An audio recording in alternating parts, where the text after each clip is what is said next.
क्या तुम मुझसे प्यार करती हो सुमन?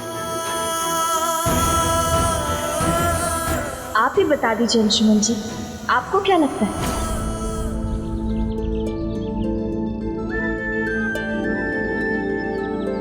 She loves me. She loves me not. She loves me. She loves me not. Hey, ये ताका झाके नहीं चलेगी प्लीज। अरे अंशुमन जी, आप हमारे बारे में पता करने की कोशिश कर रहे हैं कि हम आपसे प्यार करते भी हैं या नहीं। तो हमारा तो हक बनता है ना ताका झाकी करने का। हम भी तो देखें। नहीं, एक काम करें, हम आपकी मदद करते हैं। अरे लेकिन She loves him. She loves him not. She loves him. She loves him not. She loves him. she loves him not. I'm sorry Anshuman जी।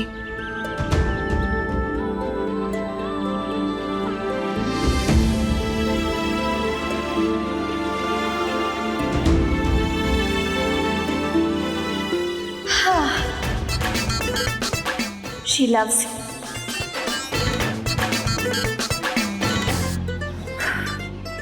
अच्छा जी, तो मुझसे ही चीटे। अभी बताता हूँ तुम्हें। तेरा मिलना ही सब कुछ, न कुछ पाने को बाकी है।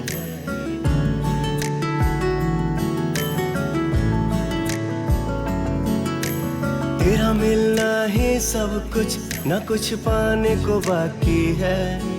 तुझसे ही सांस आती है, जीने के लिए तू काफी है। जीने के लिए तू काफी है।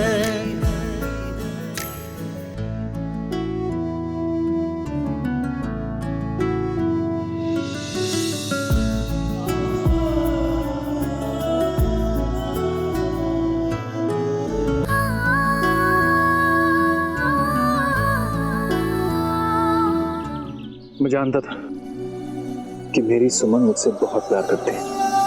अच्छा जी। बिल्कुल, मुझे अपने प्यार पर पूरा विश्वास है। अगर भगवान भी नीचे आकर कहे ना कि सुमन अंशुमन से प्यार नहीं करती, तो भी मैं मानने से इनकार कर दूंगा, क्योंकि प्यार तो वो एहसास है जो हमेशा आपके साथ होता है।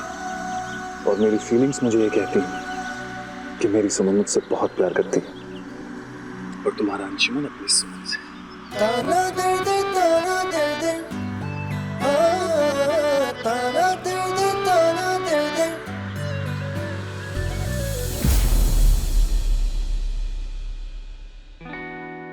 ओ ये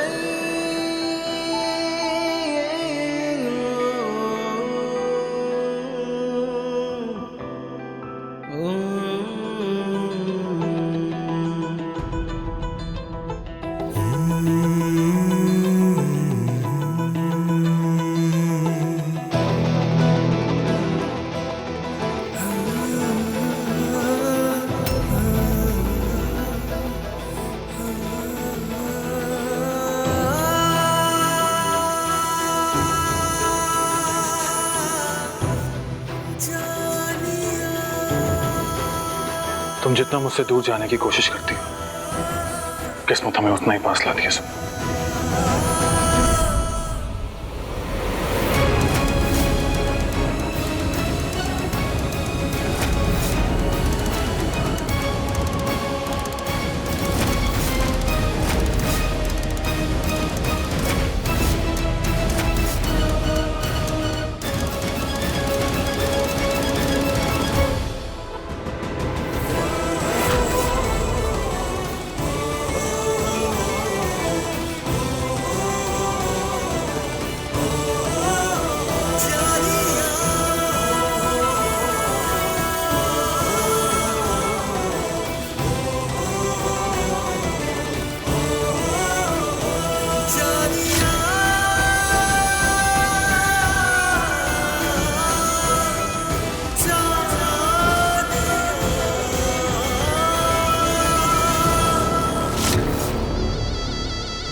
पहले आग लगाने का ड्रामा किया, फिर हाथ जला लिया।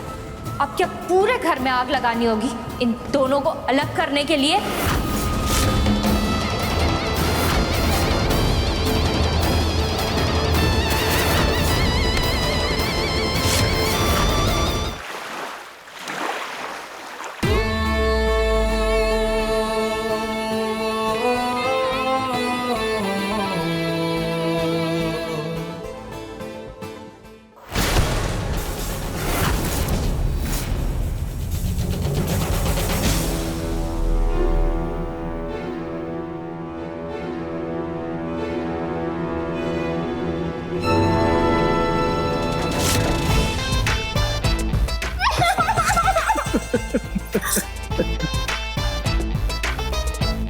अरे यार तुम कहाँ देखकर चलती हो? शक्लें देखो अपनी। एक तो सिंदूर का पूरा सिंदूर आपने हमारे ऊपर गिरा दिया, ऊपर से मुझ पे हंस रहे हैं मिस्टर जी। कसम से एकदम बंदर या लग रहे हैं, बाय गॉड। बंदर अरे नहीं आ चल रिलैक्स। मैं तो अपनी प्यारी सी क्यूट सी वाइफ की मांग भर रहा था। ये नंदन के प्यार करने का तरीका है। सच्ची थोड़ा हटके। हाँ अच्छा जी, तो अब हम समझे ये जो हमारे घर में सिंदूर का खेल चल रहा है, क्या? इस मौके का आपने फायदा उठा के हमारी मांग भर दी है ना? एग्जैक्टली वाह मिस्टर जी वाह, आप ना बाय गॉड एक तो मेरे सैया सुपरस्टार हो। ये क्या कर रही हो? क्या किया तुमने? ये ना हमारा तरीका है प्यार करने का, जरा हटके हम आते हैं।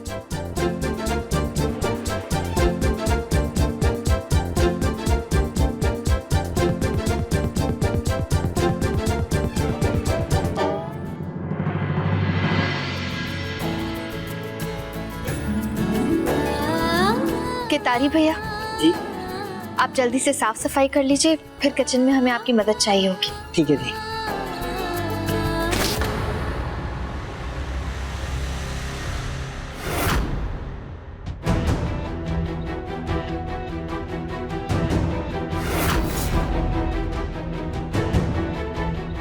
केतारी भैया इस घर में ये दवा कौन खाता है? ये दवाई तो बड़के भैया खाते हैं बहुत दिनों से। अंशुमन जी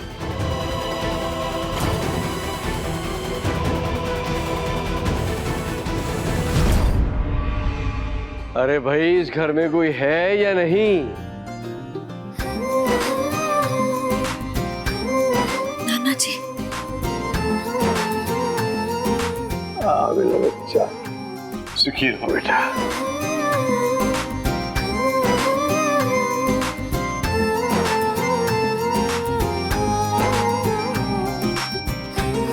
आंटी जी अरे महन जी प्रणाम। आपने आने की कोई सूचना ही नहीं दी। आइए ना, आइए महिमा जी, आप भी आइए। आइए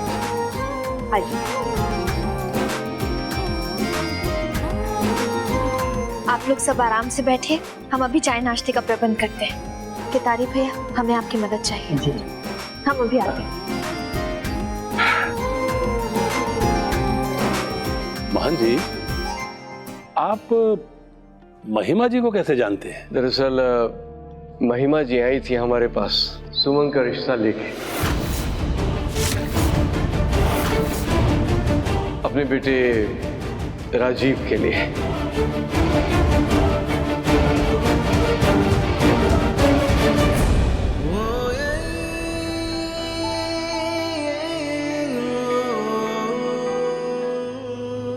अब चूंकि अंशुमन जी और संध्या जी की शादी हो चुकी है, तो हमने इनसे यही कहा अब सुमन के भविष्य में क्या होगा इसका फैसला सुमन और उसका परिवार करेगा।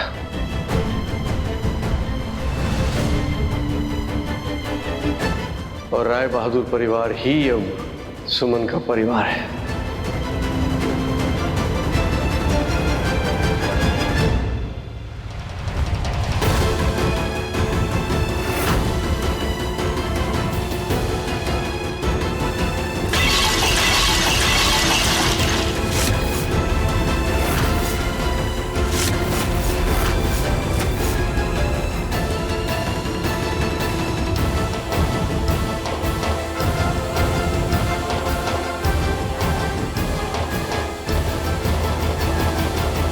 नाना जी, आप ऐसा सोच भी कैसे सकते हैं कि हम अंशुमन जी के अलावा किसी और से शादी करेंगे?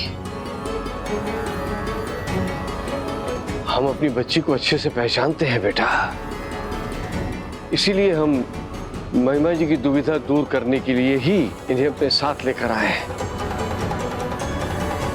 इन्हें तुम्हारे भविष्य को लेकर बहुत चिंता है बेटा। महिमा आंटी, हम आपकी बहुत इज्जत करते हैं, लेकिन ये रास्ता गलत है। अगर आपको ऐसा लगता है कि हॉस्पिटल की घटना के बाद आप हमारी जिंदगी में कोई भी फैसला ले सकती हैं, तो नहीं, वो अधिकार हमने आपको नहीं दिया है।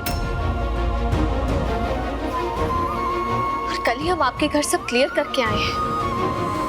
अंशुमन जी के अलावा पति का दर्जा हम किसी और को नहीं दे सकते, किसी को नहीं। महिमा जी, सुमन भले ही हमारे घर की बहू है, लेकिन हमने इसे हमेशा अपनी बेटी की तरह रखा है, अपनी पलकों की छांव में रखा है। अब सुमन जो भी फैसला ले, हम सुमन के हर फैसले में उसके साथ। ठीक है बेटा? सुमन बेटा, तुम्हें दुख पहुंचाने का हमारा कोई इरादा नहीं था, पर क्या करें, हमने तुम्हारी कंडीशन देखी है यहाँ इस घर में। बेटा, कब तक परीक्षा देती रहो? तुम्हारी अपनी भी एक जिंदगी है। हम तुम्हारी जिंदगी राजीव के साथ देख रहे हैं।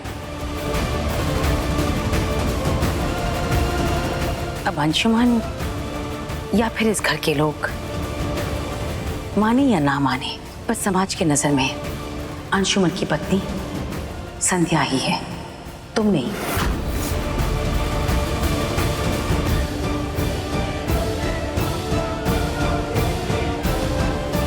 माफ कीजिएगा आंटी जी, आपने सुमन को नई जिंदगी दी है और इसलिए मैं आपकी बहुत इज्जत करता हूँ, लेकिन आपको सुमन की जिंदगी का फैसला लेने की कोई जरूरत नहीं है। मेरी शादी किससे हुई है या मेरी पत्नी कौन है, ये मेरा पर्सनल मैटर है।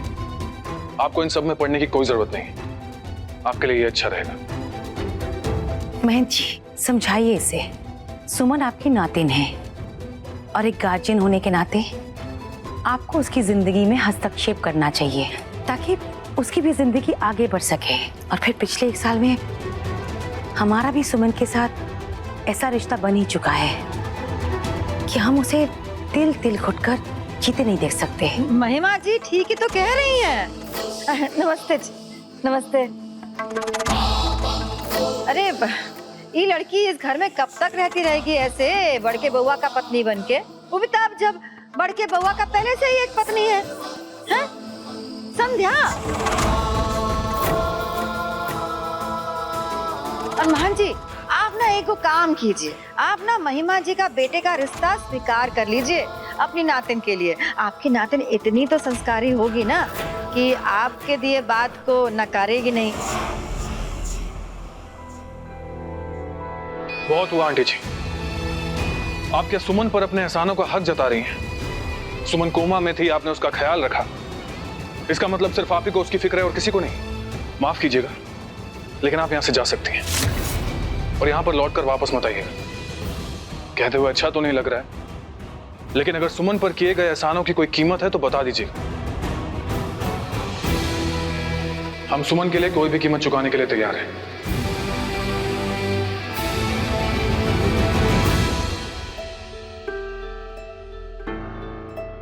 अच्छा है, लेकिन बेटा, जो एहसान हमारा और हमारे बेटे का सुमन पर है, उसका कर्ज तुम चाह के भी इस जन्म में चुका नहीं सकते। चलते हैं।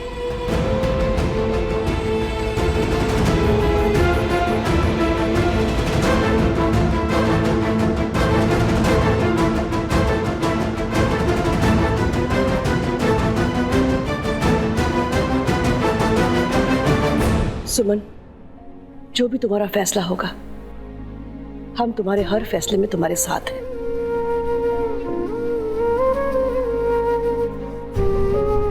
बहन जी, आप हमें और हमारे परिवार को अच्छी तरह जानते हैं।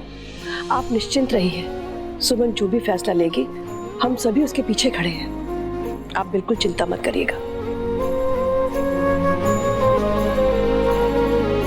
बेटा सुमन, तुम्हारा जो भी फैसला होगा उसमें हम तुम्हारे साथ हैं।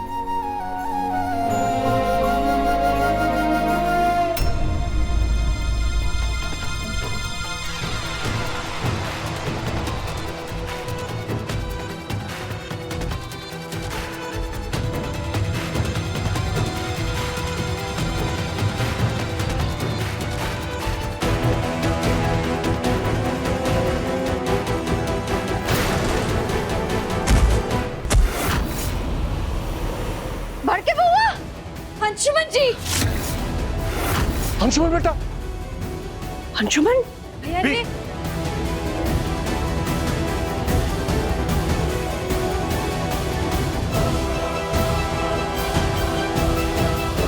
मैं अंशुमन जी की दवाई लेकर आती हूँ। केदारी, जल्दी पानी लाओ। अंशुमन, अंशुमन क्या हो गया बेटा? अंशुमन आके बोलो बेटा, अंशुमन।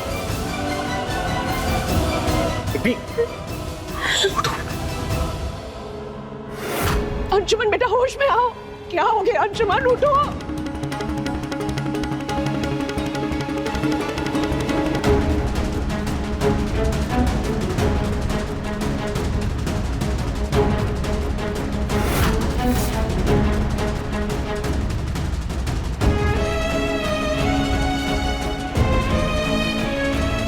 आराम से, आराम से बैठिए।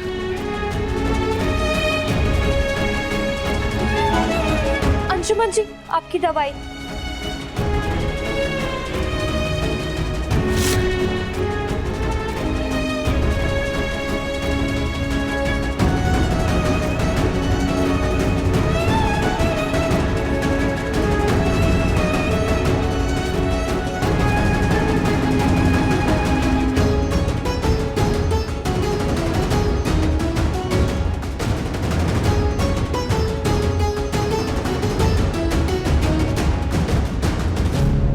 अंशुमन जी, ये दवा तो सीवियर हेडेक के लिए होता है। ये दवा आप कब से खा रहे हैं? सुमन कुछ ठीक से याद नहीं। याद नहीं है?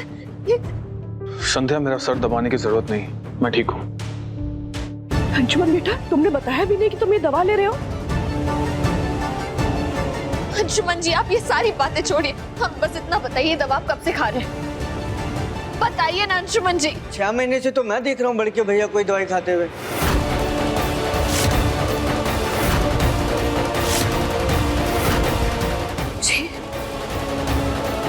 6 महीने से बिना डॉक्टर के प्रिस्क्रिप्शन के ये दवा आप कैसे खा सकते हैं? ठीक नहीं है अंशुमन जी, ये क्या किया आपने? अंशुमन जी, कहा मैं रहने दो, ठीक हूं मैं। और सुमन, तुम बेकार ही परेशान हो रही हो। ये सिर्फ माइग्रेन है और कुछ नहीं। मैंने दवाई ले ली है, सब ठीक हो जाएगा, डोंट वरी। माइग्रेन अटैक से कोई बेहोश नहीं हो जाता है। ये बड़ा रिस्की है। प्लीज प्लीज आप हमारी बात समझने की कोशिश कीजिए। एक काम कीजिए, आप अभी के अभी हमारे साथ हॉस्पिटल चलिए। चलिए। क्या कर रही हो? मैं कहीं नहीं जाने वाला और किसी को कहीं जाने की जरूरत नहीं। मैंने कहा ना, तुम परेशान मत हो, मैं ठीक हूँ। अंशुमन जी, आपको हमारी कसम, प्लीज हमारे साथ हॉस्पिटल चलिए। ये बहुत रिस्क है, आप समझने की कोशिश नहीं कर रहे। प्लीज प्लीज चले जाओ ना बेटा, हमारे दिल को भी तसल्ली हो जाएगी। बेटा अंशु, अगर माइग्रेन ही है तो क्यों है, उसका इलाज क्या है? अगर तुम जाओगे तो पता चलेगा ना, जाने में हर्जी क्या है? अंशुमन बेटा कभी कभी अपनों की बात सुन लेनी चाहिए। सुमन कह रही है अस्पताल चलना है, चले जाओ, फर्क क्या पड़ता है?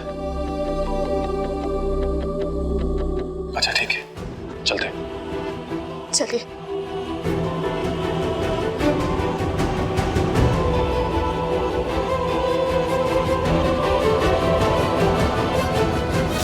इसको तो बस मौका चाहिए अंशुमन जी से चिपकने का।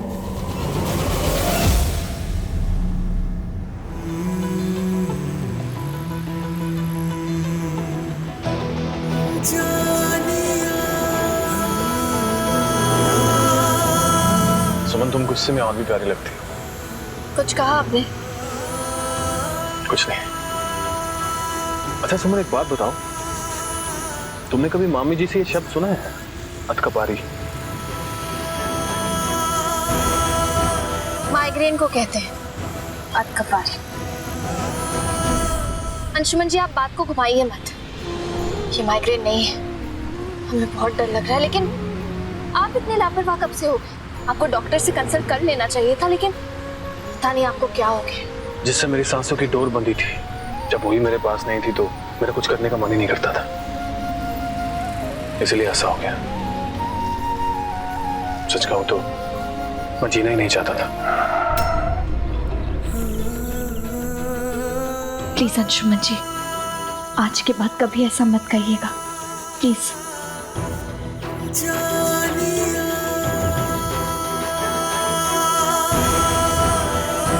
सुमन, जब तुम मेरे पास नहीं थी उन दिनों न जाने कितनी सुबह की धूप मेरे सर पर थपकियां देकर मुझे जगाती रही। मुझे जीने की सुख तो नहीं थी, लेकिन तुम्हारा इंतजार था। और आज जब तुम वापस आ गई हो तो तुम मुझे खुद से दूर जाने के लिए कह रही हो। मुझे तुम्हारे बिना जीने के लिए मत कहो सुमन, मैं जी नहीं पाऊंगा।